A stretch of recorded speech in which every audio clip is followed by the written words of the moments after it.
So hey guys, welcome in part 2 जिसमें हम बात करने वाले हैं मैनेजमेंट अकाउंटिंग के टूल्स एंड टेक्निक्स के बारे में। शुरू करने से पहले मैं आपसे एक चीज पूछना चाहता हूं कि एक कारीगर अगर वो किसी चीज को बनाता है तो उसको सबसे जरूरी सामान उसके पास क्या चाहिए? उसके औजार वगैरह, जिससे वो आगे वो कला करेगा। तो वैसे ही हमारा जो मैनेजर होता है उसको मैनेजमेंट करने के लिए टूल्स चाहिए होते हैं, टेक्निक्स चाहिए होती है। तो हम उसी के बारे में अभी बात करेंगे। तो शुरू करते हैं ज्यादा टाइम ना लेते हुए कि मैनेजमेंट के टूल्स एंड टेक्निक्स क्या है जो उसको यूज में आते हैं। तो क्या है, शुरू करते हैं। पहला, financial accounting records and their reports. मतलब फाइनेंशियल अकाउंटिंग के जितने भी हमारे रिकॉर्ड्स होते हैं, लाइक हमारा प्रॉफिट एंड लॉस अकाउंट होता है जैसे, ठीक है, जिसमें हम अपने ट्रांजैक्शंस को रिकॉर्ड करते हैं, ठीक है, उन्हें एनालाइज करके उनकी रिपोर्ट्स बनाते हैं। अब ये मैनेजमेंट अकाउंटिंग में काम कैसे करती हैं? देखो, बेसिकली अगर मैं बोलूं कि मैं मैनेजर हूं, ठीक है, आपने मुझे बोला कि हमारे को फर्म की बताओ कि फर्म की फाइनेंशियल पोजीशन क्या चल रही है, या फिर हम अपनी फर्म की फाइनेंशियल पोजीशन को कैसे और ज्यादा बेटर करें। तो मैं ऐसे तो कुछ नहीं कह सकता। मुझे उसके लिए क्या चाहिए? उनकी फाइनेंशियल अकाउंटिंग के रिकॉर्ड्स चाहिए, उनकी रिपोर्ट्स चाहिए, जिसको मैं एनालाइज करूंगा और कोई एक अच्छा प्लान बता पाऊंगा, ठीक है, या फिर बताऊंगा कि असल में आपकी क्या पोजीशन है, ठीक है। तो हमें जो हमारा पहला जो टूल है वो क्या है? फाइनेंशियल अकाउंटिंग रिकॉर्ड्स हैं जो कि, और उनकी रिपोर्ट्स, ठीक है। ये हमें यूजफुल होती है काफी मैनेजमेंट करने में, ठीक है। इससे हम अपने करेक्ट डिसीजन ले पाते हैं। अगले पे चलते हैं, कोस्ट अकाउंट। अब कोस्ट अकाउंट कैसे हेल्प करता है? देखो, एक चीज बताऊं कि मैनेजमेंट अकाउंटिंग के जितने भी टूल्स है ना, ये असल में उसकी हेल्प करते हैं काम करने में। क्या करने में? मैनेजमेंट करने में मैनेजर की हेल्प करते हैं। तो ठीक है, उसी के बारे में हम बात कर रहे हैं। अब कोस्ट अकाउंट कैसे हेल्प करेगा एक मैनेजर की मैनेजमेंट में? ठीक है, अब मैनेजर का काम सिर्फ इतना तो नहीं है कि सिर्फ डिसिप्लिन बना के रखना है, नहीं ना। डिसिप्लिन भी बना के रखना है, उसने सारा प्रॉफिट भी अर्न करना है। अब ज्यादा से ज्यादा प्रॉफिट आप कब कमाओगे? जब आपकी सेल ज्यादा है, ठीक है। और मोस्टली सेल देखो उन चीजों की अच्छी होती है जिसकी क्वालिटी अच्छी है और प्राइस कम है। अगर आप कॉम्पिटिटिव बिजनेस में इन्वायरमेंट में काम कर रहे हो, ठीक है, यानी आपका कंपटीशन बहुत है, तो आप अपने कंपटीशन को कैसे बीट कर सकते हो? एक अच्छी क्वालिटी देके कम से कम प्राइस पे, ठीक है। तो सबका यही रहता है कि अपनी कॉस्ट कम से कम रखें, जिसमें कि हम अगर अपना प्रॉफिट भी ऐड करें तो भी ग्राहक को ज्यादा महंगा ना लगे और हम भी अच्छा खासा प्रॉफिट कमा सकें, ठीक है। तो वो मैनेजर कैसे करेगा? वो मैनेजर तभी कर पाएगा जब मैनेजर कोस्ट अकाउंट्स को रीड करेगा, उन्हें एनालाइज करेगा, नवे प्लान बनाएगा ताकि वेस्टेज कम से कम हो, ठीक है, या ऐसे टेक्निक्स बनाएगा कि जिससे हमारी कॉस्ट जो है काफी कम आए प्रोडक्ट की, ठीक है। सिंपली लगा लो, जैसे हमने अभी लास्ट से हमें पढ़ा था कोस्ट अकाउंट्स, पढ़ा था ना, उसमें हम क्या करते थे? यही सब करते थे कि अपनी कॉस्ट को कैसे कम करें, कैसे मैनेज करें, अपनी वेस्टेज को कैसे रोकें। हम उस सबको देखते थे ना कि कैसे हमारी कितनी वेस्टेज आ रही है या कितनी कॉस्ट आ रही है, ठीक है। तो अब उन चीजों को मैनेज करेगा कौन? मैनेजमेंट, ठीक है। आगे करते हैं बजटरी कंट्रोल। अब हर कंपनी क्या, इवन हर एक देश का भी एक बजट होता है। जैसे अभी हमारा लेटेस्ट बजट पास हुआ, ठीक है। बजट क्या होता है? बजट एक सिंपल सा एक एनालाइज होता है। एनालाइज भी क्या कहता है? एक अजम्पशन होती है कि आपकी इतनी इनकम होने वाली है या आपके पास इतनी इनकम है, आपने पूरे साल में उसको इस तरह से यूज करना है ताकि जो उसका रिस्पॉन्स है वो काफी बढ़िया वाला है। यही बजट होता है कि हम एक पहली एक चीज सोच के चलते हैं, लाइक आपके पास 100 रुपए है, ठीक है, और आप मार्केट में जा रहे हो। अब पहले लेके चलो कि ठीक है, मेरे को ये 3-4 चीज तो लेनी ही लेनी है, अगर वहां से मेरा मैनेज हो जाए तो मैं एक बर्गर वगैरह भी खा लूंगा। आपने एक बजट बनाया, आप उसी के हिसाब से काम करोगे ना। ऐसा तो नहीं है आप लेने तो 3 चीजें गए थे, आप जाके कह लो ये भी अच्छी लग रही है, ये भी ले लेते हैं, ये भी अच्छी लग रही है, ये भी ले लेते हैं, या आप जाके जो मेन चीज लेनी थी वो आपने ले ली, दूसरी चीजें ले ली, नहीं ना। आप एक प्लान करते हो ना, एक बजट बना के चलते हो कि अच्छा मेरे को ये भी लेना है, ये भी लेना है, ये भी लेना है, ये मेरा इतने रुपए में आ जाएगा। बजट प्रिपेयर करते हो, फ्री मार्केट जाते हो, ठीक है।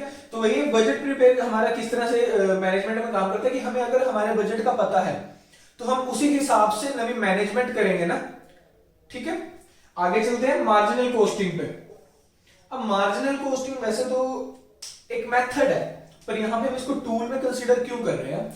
क्योंकि देखो, मार्जिनल कॉस्टिंग सिंपल में अगर तुम्हें समझाऊं तो क्या चाहिए? देखो कि एक फिक्स्ड कॉस्ट होती है हमारी जो हमेशा फिक्स रहेगी, एक वेरिएबल कॉस्ट होती है।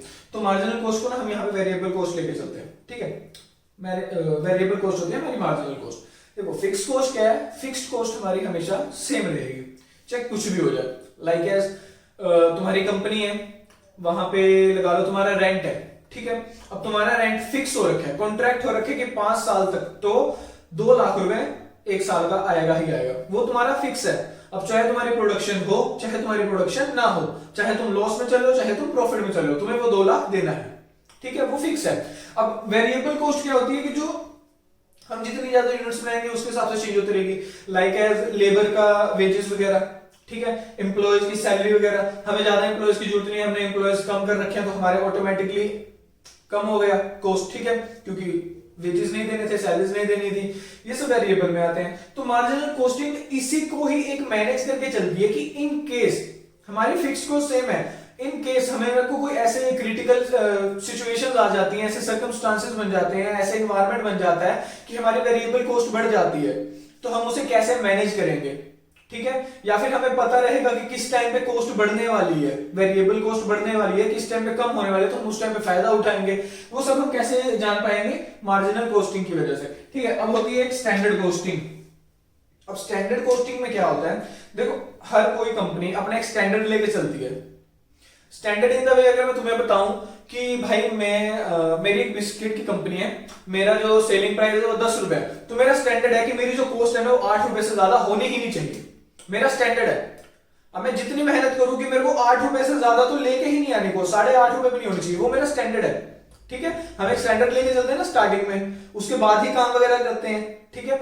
तो वही है कि हमने अपनी स्टैंडर्ड कॉस्टिंग करनी है, हमें हमारे को हमारा स्टैंडर्ड पता होगा तो हम उस हिसाब से प्लान्स वगैरह करेंगे, क्योंकि मैनेजमेंट ने तो प्लान बनाना है, उन्हें कंट्रोल करना है, जब उसे चीजों का नहीं पता होगा वो कैसे कर लेगी, ठीक है। अगले पॉइंट में चलते हैं, रीवैल्यूएशन अकाउंट। रीवैल्यूएशन अकाउंट के देखो कैसे काम करता है। अब तुम्हारी एक मशीन है, तुम उसको रीवैल्यूएशन कर रहे हो, रीवैल्यूएशन अकाउंट में तुम्हें उसकी एग्जैक्ट एक मार्केट प्राइस वैल्यू तुम्हें पता रहेगी कि उसका मार्केट प्राइस क्या है, इन केस अगर तुम्हें जरूरत पड़ती है तुम उस एसेट को बेच सको, ठीक है।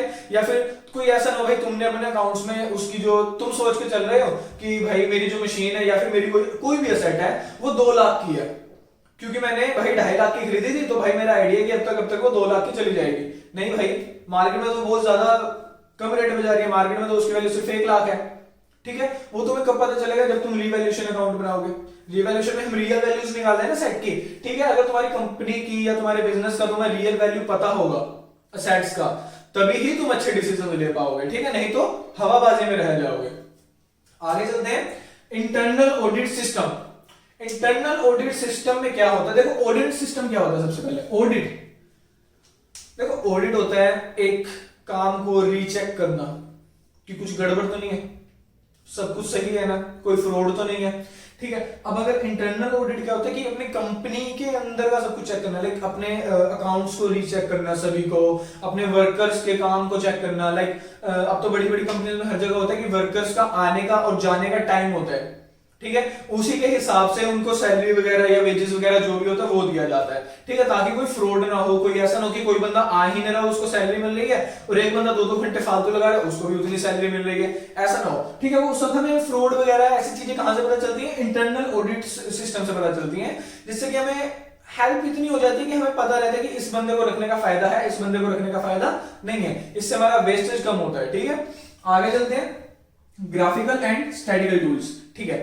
ग्राफिकल एंड स्टैटिकल समझ आता है, ग्राफिकल में ग्राफ बना के दिखा दोगे, स्टैटिकल में आप जैसे सिंपल होता है क्या टेबल बना के आप सिंपल दिखा देते हो, ठीक है। अब ये हेल्प कैसे करता है, अब मैनेजर है, ठीक है भाई, वो काम कर रहे हैं, पूरी टीम लगी हुई है काम करने में, ठीक है, आप उनके आगे सडन ऐसे एक फाइल रख देते हो जिसमें भाई इतनी सारी अमाउंट्स फिगर वगैरह लिखी हुई है, पहले से बंदा इतना परेशान है यार, इतना देखो सिंपल है यार, मैथ्स वगैरह अगर इतना दिख रहा है तुम्हें, इतने सारे न्यूमेरिकल दिख रहे हैं तो तुम भाई कंफ्यूज हो जाओगे, ठीक है। तो एक सिंपल सा रहता है ना, हम ऐसे कर देते हैं ना कि ये भाई हमारा ईयर से मतलब ये हमारा प्रॉफिट था, ये हमारे ईयर थे, तो भाई पहले साल हमारा इतना प्रॉफिट हुआ, दूसरे साल इतना हुआ, तीसरे साल इतना, साफ पता चल रहा है यार पहले साल तुम्हारा इतना था, दूसरे साल तीसरे साल तुमने कम कर दिया, ठीक है। ग्राफिकल डाटा से रिप्रेजेंट करा, साफ सीधे समझ आएगा कि हाँ इस महीने लॉस हो रहा है, मतलब सॉरी इस साल लॉस हो रहा है हमारा, या फिर इस साल हमारा प्रॉफिट थोड़ा कम आया है, ठीक है। ग्राफिकल से आसानी हो जाती है, ग्राफिकल और स्टैटिकल टूल्स आसान कर देते हैं रिप्रेजेंट करना, ठीक है। और एक प्रेजेंटेशन में भी एक बढ़िया सी चीज डाल देते हैं यार, मजा आ जाता है बड़ा, ठीक है।